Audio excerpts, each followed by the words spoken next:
KILR Killer Games.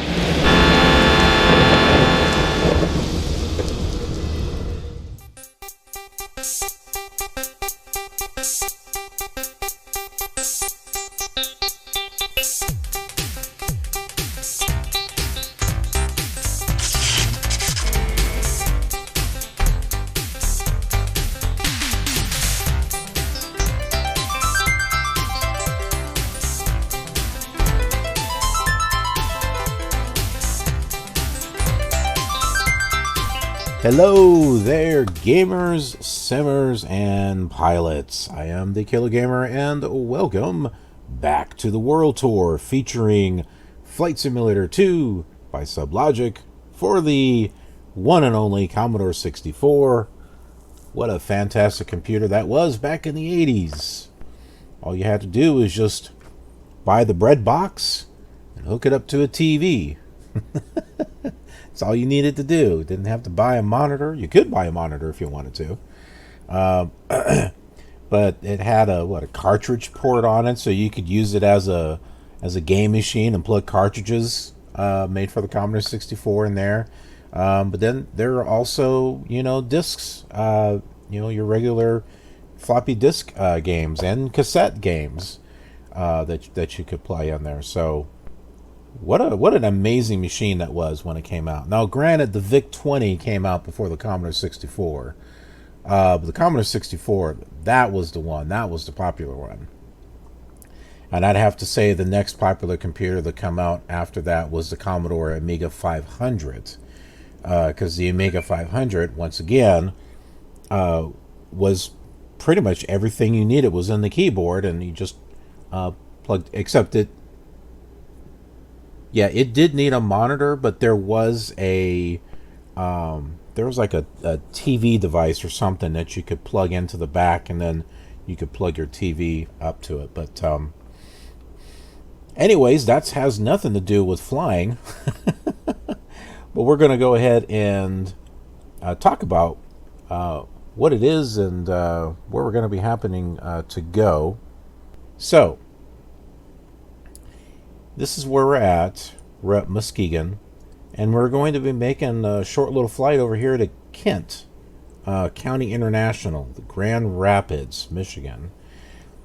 Now, there's not a lot of scenery, but you will see this right here, this little bay area. You will be able to see that. Let me go ahead and I will pull that up here so that you can see here on an actual map. So here is Muskegon, and you can see you got that little bay area right there. Okay, and here's Grand Rapids. So yeah, you'll be able to see this on the actual map once we get that pulled up here. Okay, so now if I go to the map and I zoom out here,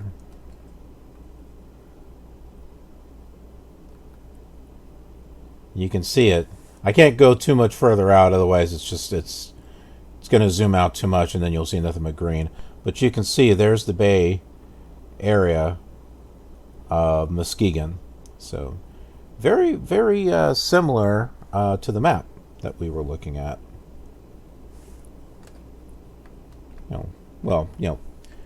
Yeah, I say similar. It's not going to be exact. So now let's go ahead and set our radios. I think the only radio we really need to be concerned about is probably Grand Rapids itself. As a matter of fact, does Grand Rapids have an ILS? Well, let's find out here. Let's see if it does. Grand Rapids, GRR. Yes, they do have an ILS. Good. 108.3 is the ILS, so we'll keep that in mind. As a matter of fact, let's go ahead and tune in NAV2 to that, so that way I can keep an eye when it goes active. So we said 108 1.3. And the runway is 8 right. So we'll go ahead and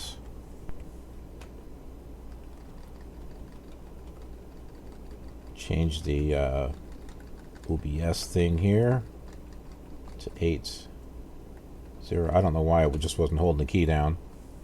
Okay. We also have an ATIS. That's 118.85. Yeah, right there. We're not close enough at the moment for it to activate. All right. Now, let me go back through the map here. And we'll load in Grand Rapids as far as the nav 1 is concerned, and that is going to be 110.20. Well, no, that's not it. There it goes. And there we go. We got 39.2 miles to go to get to Grand Rapids.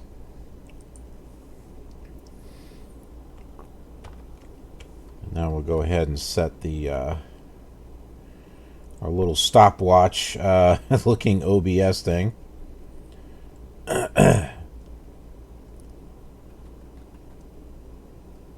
Wait for that center line to center up there. Okay, so it looks like a heading of 122 is going to get us to Kent, so that works. Let's go ahead and get this party started.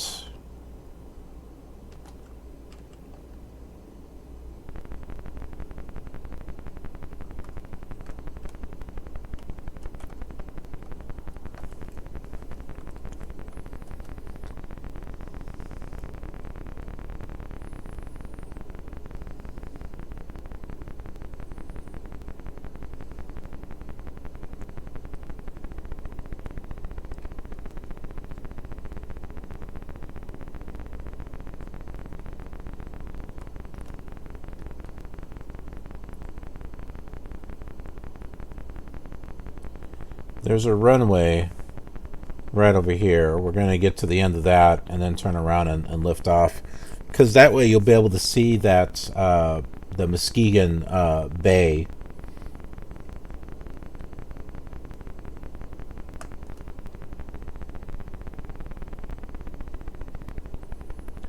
We don't get a whole lot of scenery with this old simulator, so when there are features like that, I'd like to at least, you know, fly over them and give you a chance to see them.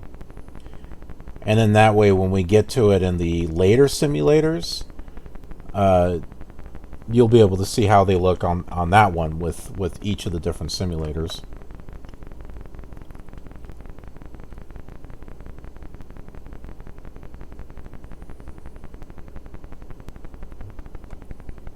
That is the runway, right?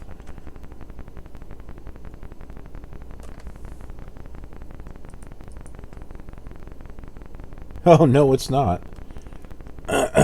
We decided to drive to Muskegon. Go back here.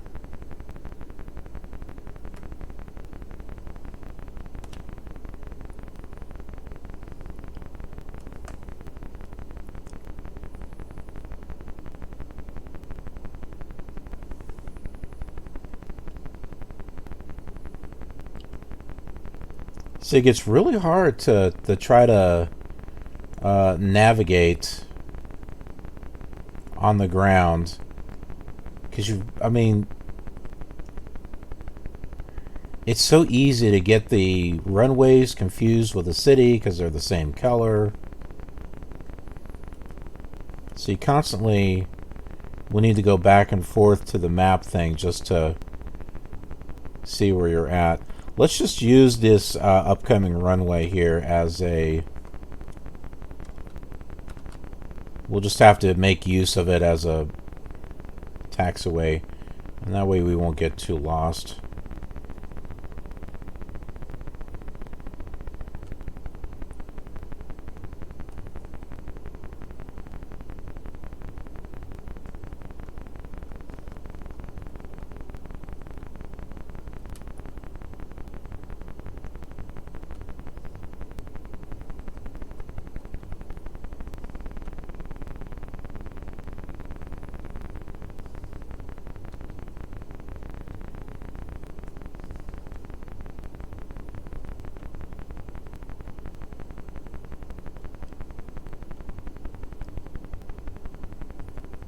I always hate how the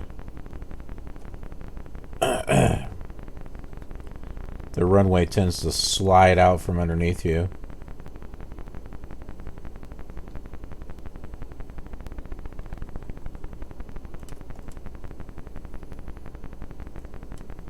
Alright, we'll turn over here.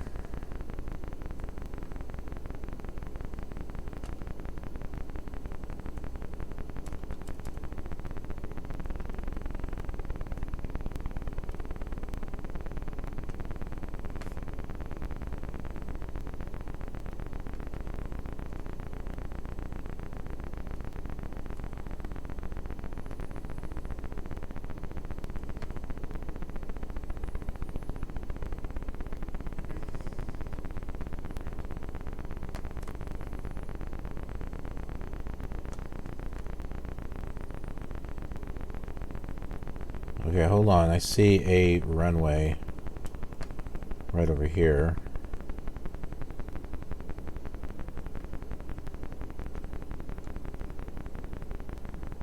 I think this is the one that we want, actually.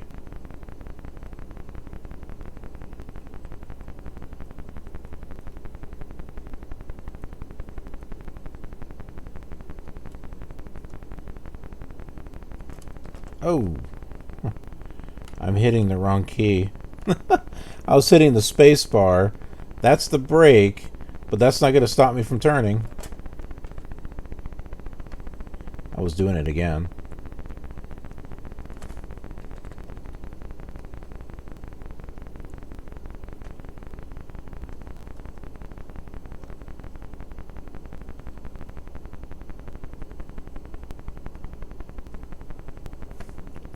Okay. Yeah, this is great. This is the runway that we want, because we want to go north, and then we'll see the Muskegon Bay, and then we can turn and start heading to Grand Rapids. So we'll go ahead and drop down a thing of flaps. It's going to be the N key. Now there is a little graphic here that has an F, and that's your flaps. This T here is your trim, not to be confused with this T, which is throttle, and M for mixture, which I actually don't mess with that, actually. I think you can set it up to where you can, but I don't. But yeah, that's what those are, so that way you can keep reference on where your settings are at on that. Just like a real Piper, right? Looks just like this. Alright, let's go ahead and throttle her up.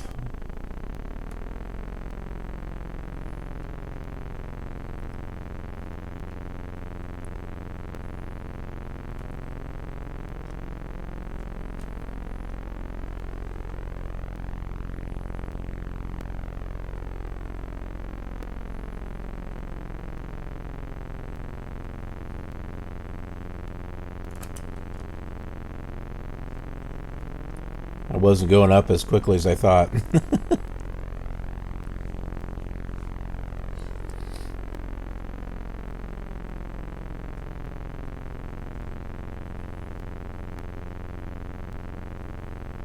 Going up there. Raise those flaps.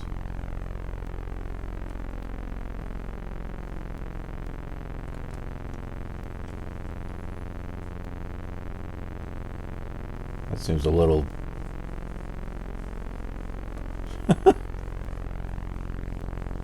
Okay, we can see the bay a little bit off to the left there. I wanted to take a look at the back. See? There's the airport. And you can see just a little bit of Lake Michigan right there.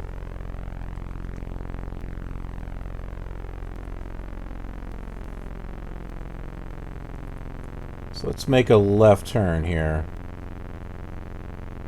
So we're flying over the city of Muskegon.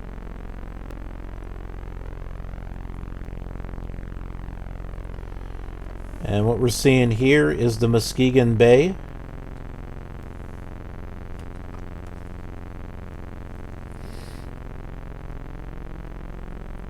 with Lake Michigan right off to the left. Well, right there in front also. So this is all Lake Michigan.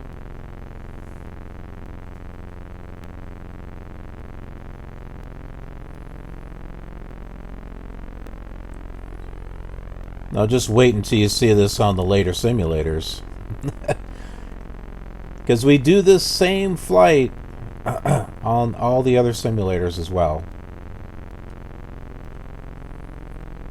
They all follow the same flight plan. Kind of. The Flight Simulator 3 and below, they don't have full coverage.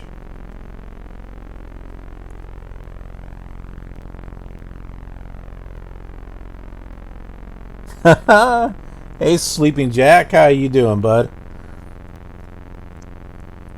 Actually, yeah, when this game was released, people were praising the graphics. I mean, this was big stuff back then, to be able to fly in a 3D world. I guess that's kind of 3D, but, you know, 3D space as in up and down and right and left and all that other fun stuff. So yeah, we got Lake Michigan here, and this river that we're seeing there, let me just take a look at a real map. It should be the Grand River, so that should be Grand Haven that we're coming up to right here.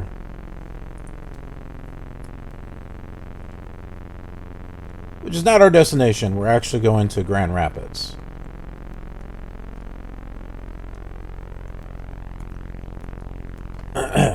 Which is what Nav1 is tuned into. So about 39.4 miles away from it.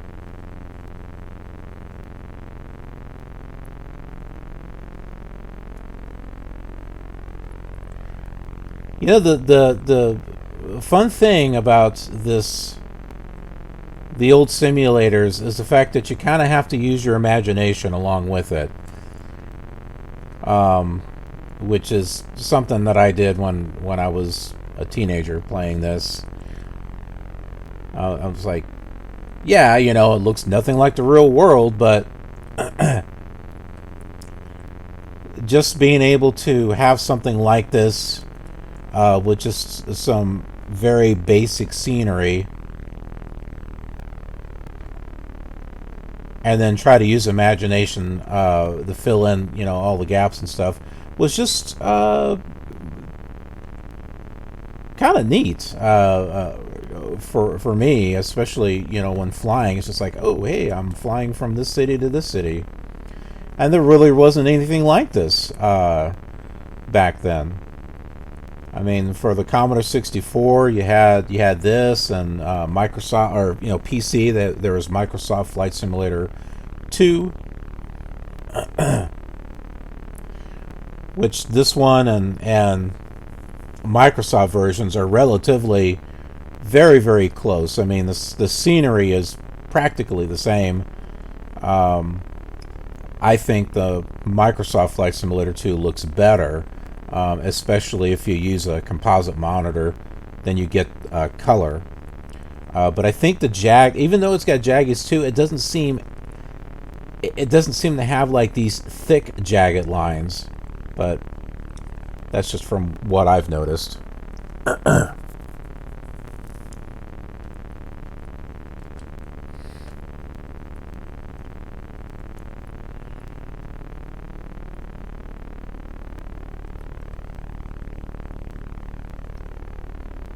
of move over here a little bit.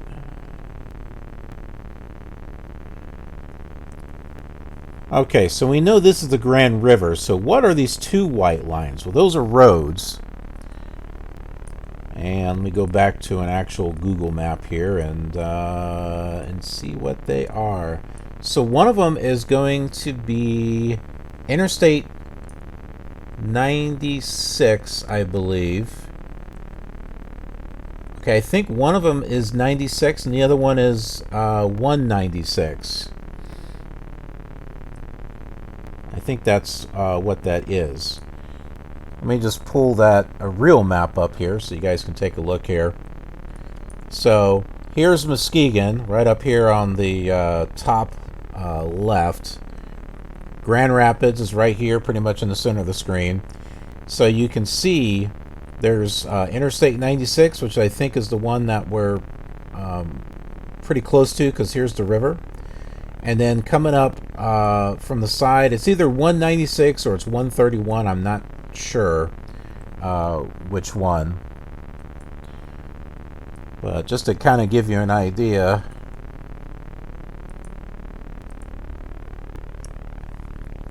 of what it is that we're seeing. And we can take another look here at the overhead map. And on the Commodore 64, that's the 4 key, but it's there. You can see Lake Michigan off here. Here's Muskegon. Let's see, this one white line here, that appears to be State Route 31. So this here is State Route 31. This appears to be Interstate 36. And I can't see where the other one is at, because if we zoom out a little further, yeah, it's going to do that. It's going to zoom out too far, and then you won't see anything at all. So yeah, that's the furthest we can zoom out.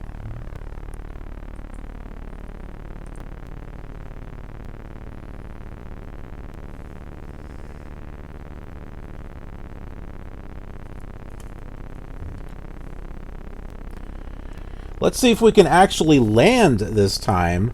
The last flight that we did, well, did not end so well. I can land these old simulators, but they are not. Sometimes they're not the easiest, especially when you're trying to line up with a runway. As you can imagine, with the jagged lines and stuff, it's really hard to determine which way the runway is facing when all you see is this kind of blob of jagged lines in the distance. It's kind of difficult. So, but we do have an ILS that will help us on this one. We didn't have that on the last one.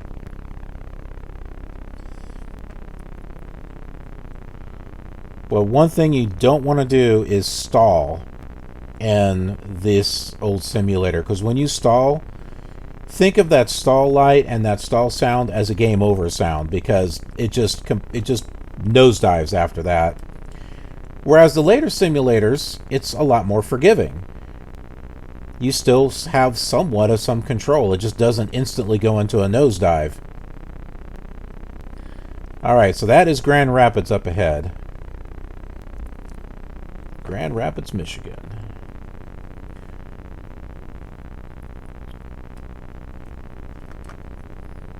And we don't have a signal yet on VOR or NAV2, so we don't have our ILS just yet.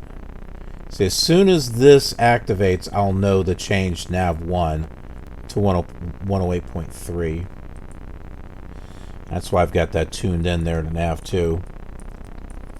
Another neat thing about this old simulator is if you wanted something to practice your IFR flying skills, this would definitely do it.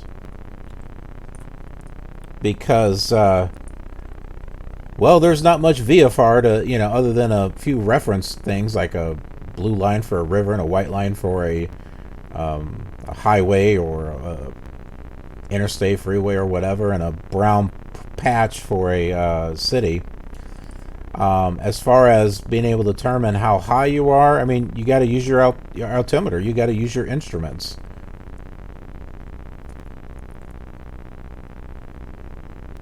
So this is a great way to practice those IFR skills, especially at night, because at night you don't see nothing. you'll see like the white line, everything for the roads, but that's it. Everything else will just be gray. So yeah, I mean, there's a lot of IFR flying, and of course there's no GPS or anything, so you have to rely on your nav radios to be able to not only get you where you want to go, but also figure out where you are. You know, so you have to use that technique of the nav 1 and, you know, tuning into 2 different VORs and using it to cross-reference where you're at. So I learned a lot of my IFR skills just from this old simulator.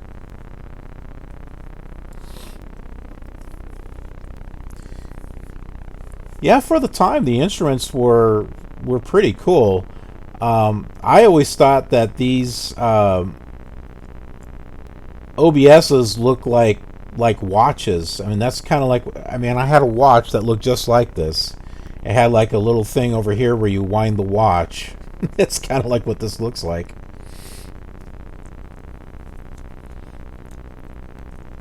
And surprising fact, this is a Piper, not a Cessna. Where Microsoft Flight Simulator 2 was a Cessna, this one is a Piper.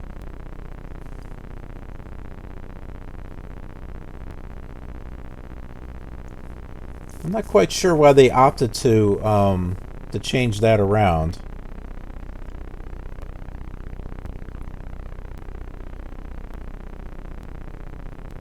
I can't remember my history. I want to say Microsoft Flight Simulator 2 came out first, and then the Commodore 64 version was based off of it, or it was the other way around. I don't remember exactly. They both look very, very close.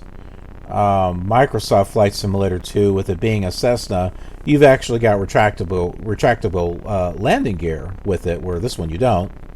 And also the control panel is similar, but not exactly the same.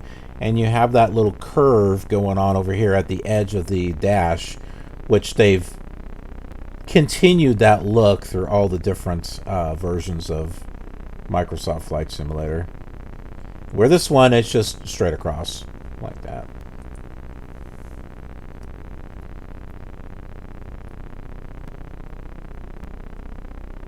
.2 miles to go.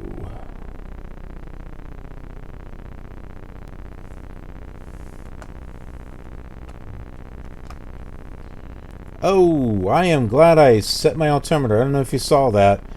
I had to synchronize my altimeter. I thought it was like around 3,000. Nope, I am way over 5,000, so... And it looks like our ILS here has tuned in, so let's go ahead and change nav 1. Have to do all this on the keyboard. There is no mouse on a Commodore 64. This is an emulator, in case you're wondering.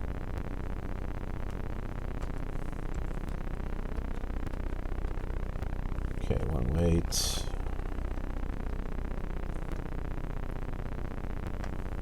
Control V1. Change this over to... There we go.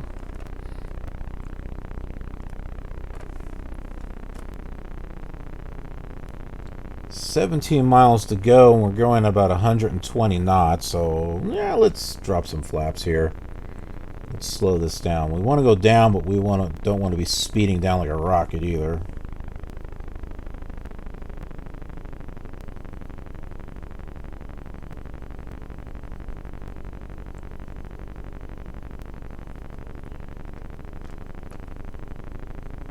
Take a look behind us. So off in that direction there, that's where we came from. That was Muskegon, which is about the furthest north that we can go on these Scenery Disk number 9.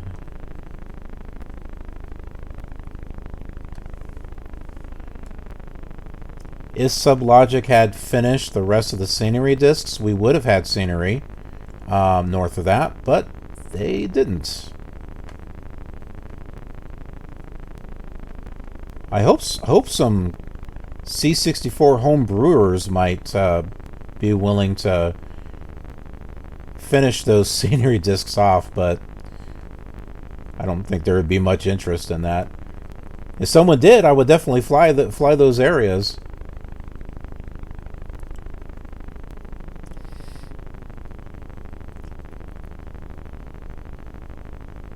But it may not be possible. The open-ended, for users to be able to create content didn't really come into effect until Microsoft Flight Simulator 4.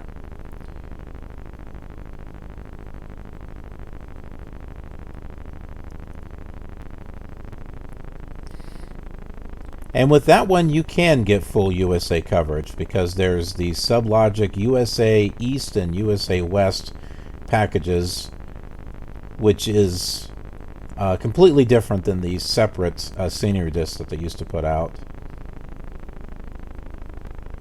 And that one does have full USA coverage.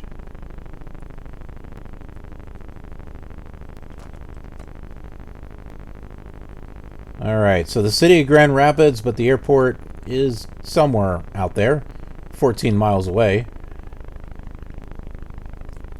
Again, we have to rely on our instruments here. So runway is 8 right. We've got this tuned in to 8-0. Probably should tune it into like maybe 8-4. Let's do that. There we go.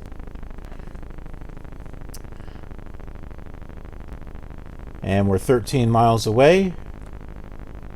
We're less than 4,000 feet. Altimeter.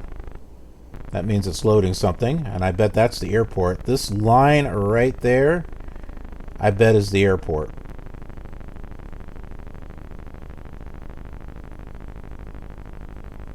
So the altimeter altitude there is 794. So it's kind of hard to judge how far up from the ground you are because there is no trees or anything like that to really gauge your height. So we have to keep in mind of our destination altitude and then keep an eye on our own altimeter here so that way we know just how high up we are.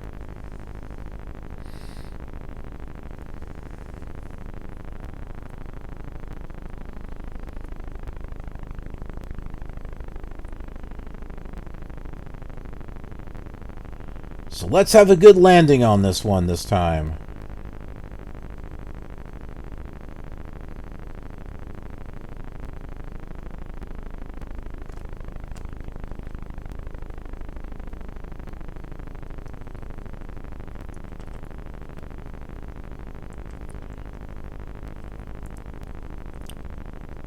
I tell you what, when I had the scenery discs, back in the day, because I had all the ones that Sublogic had put out for the C64, and this was actually more scenery than there was in the default scenery. Just having these lines, these blue lines, white lines, and gray patches was just...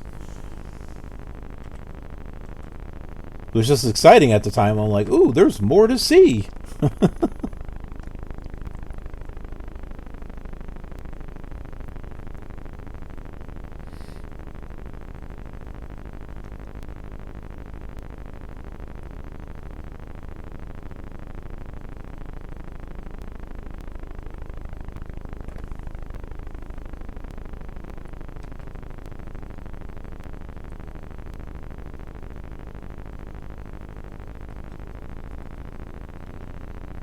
Bring the throttle up a little bit.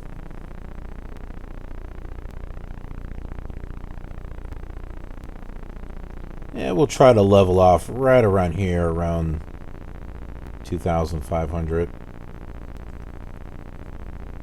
Probably should level up a little bit higher, but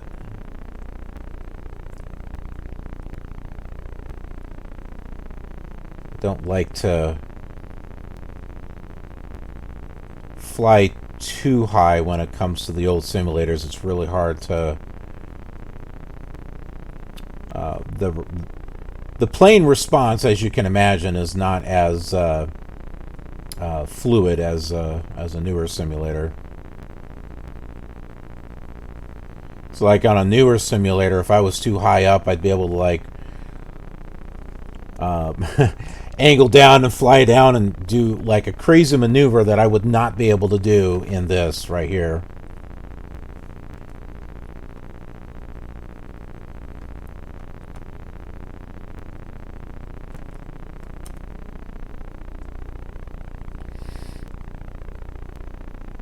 "9 miles away. Come on, ILS. We're on the right side. We're on the right vector to be able to intercept.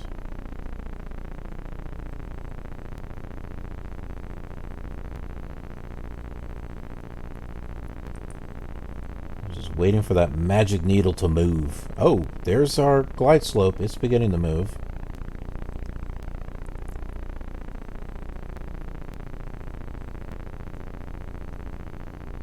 I was always excited to fly ILS in the old Flight Simulator 2, also because not every airport had an ILS. They only had them on certain airports, so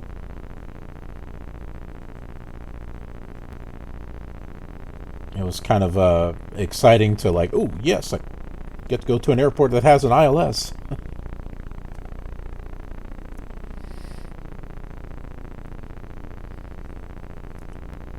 And fuel boxes. Not every airport had a fuel box either.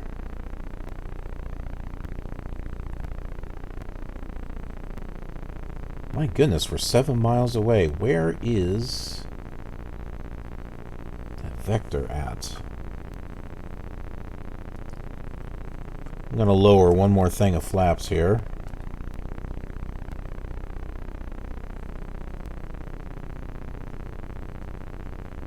I wonder if this is the runway right here.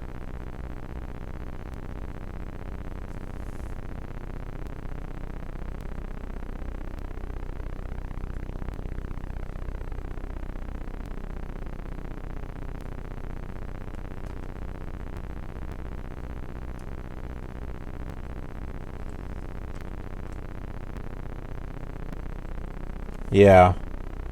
This is the one that we're going to be landing on right here. You can kind of see it, and then here's the other one. So here is 8 right, here is 8 left.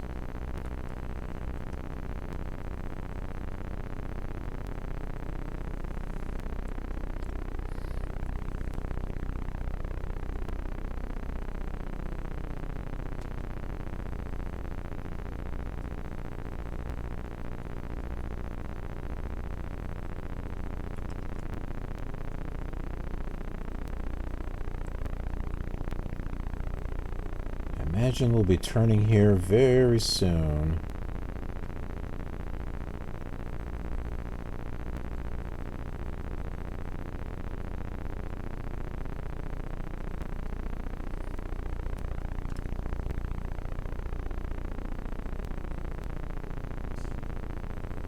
I might actually start some of my turn now.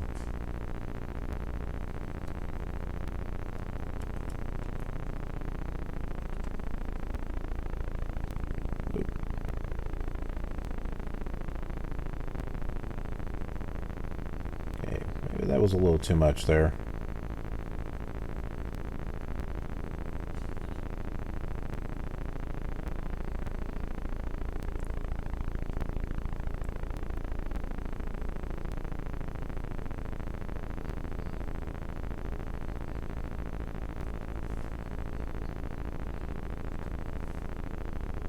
We don't want the glide slope getting away from us.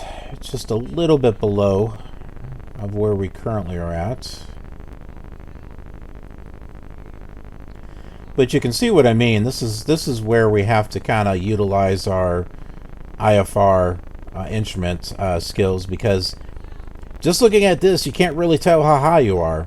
I mean, it's just, you know, a bunch of jagged lines and stuff.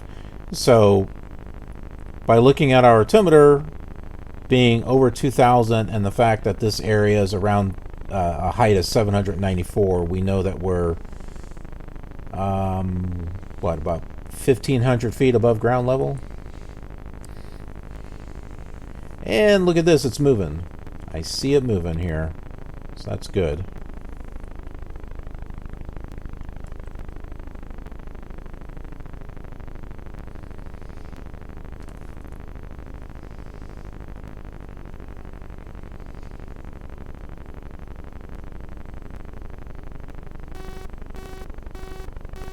That is the outer marker. You can sort of start to see the runway now because there's a little bit of brown in there.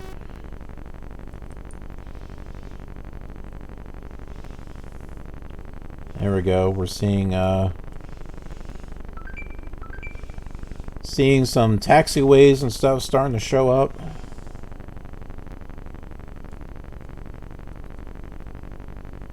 Okay. This is where I start using the rudder to give a kind of a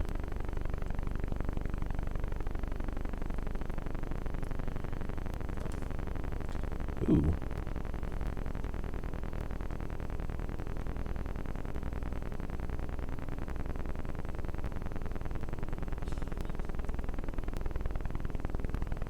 Instead of trying to use the ailerons to turn, I use the rudder because it allows me to do a little bit more fine-tuning.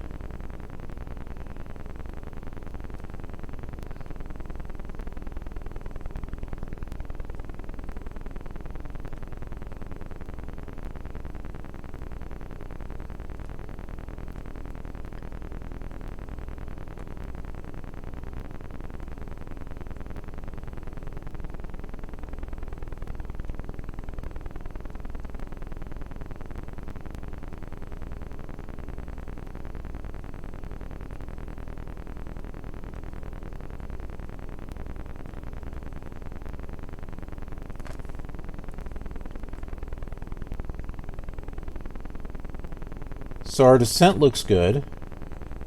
We'll just add a little bit more power here.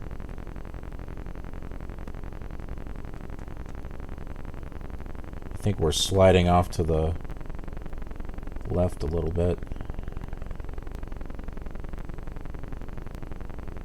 Let's get back here. You can see how difficult it is to try to line up, because at first it looks like, oh, it looks like I'm lined up, and then it kind of squinches together and you're like, oh, I don't know if I am or not.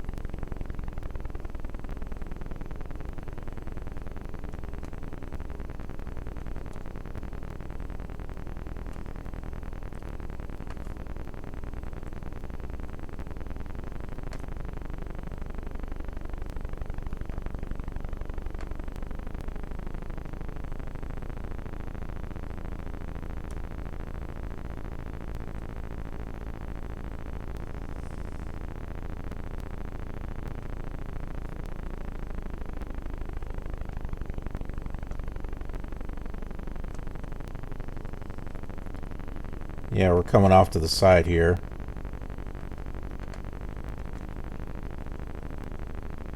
Come on.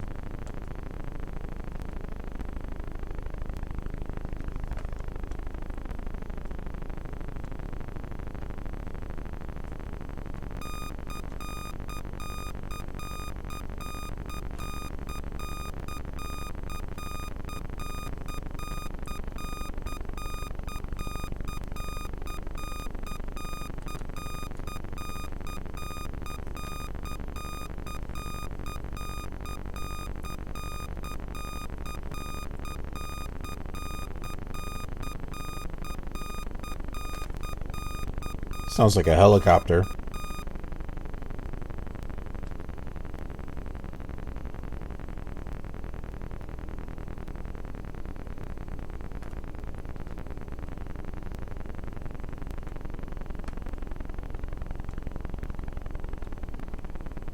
Let's not stall. And try to land on the runway. And we did it! We are landed. Landed twice.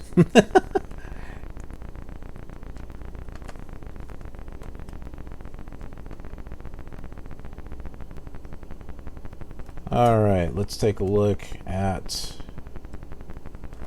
the map here.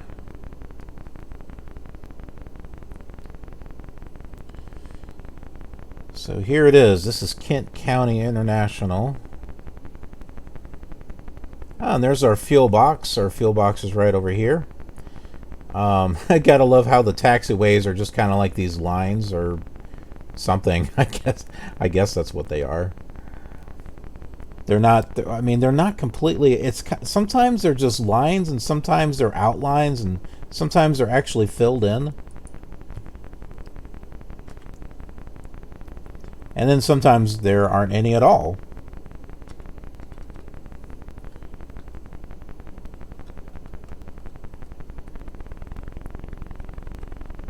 We're just going to drive out in the grass, is what we're going to do.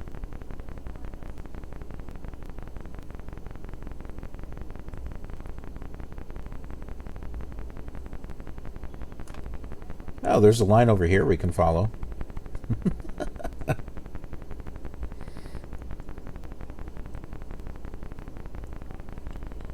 I think the fuel box is right there.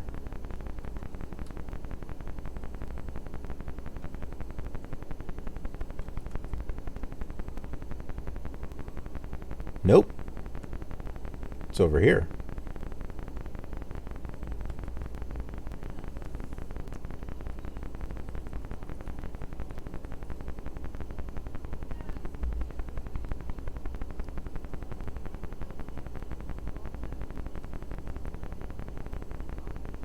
I see it now.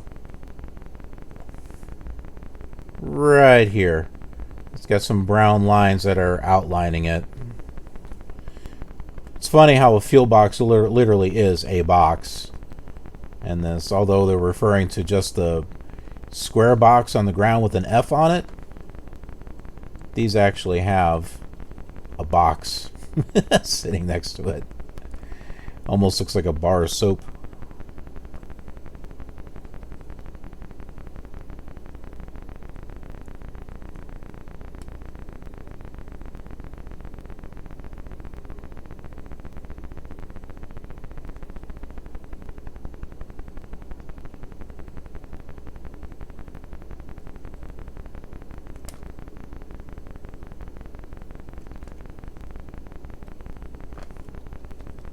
Almost there. If there's a fuel box, I like to end my flight at the fuel box. There's nothing more satisfying than watching your fuel get, or your tanks get filled up, which is right here. Let's see if that does it. No, we're not quite in there just yet. All right. A little bit further.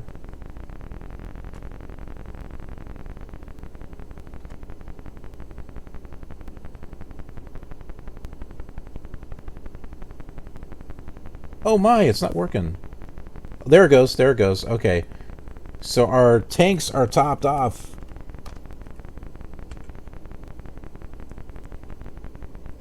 And the engines are turned off.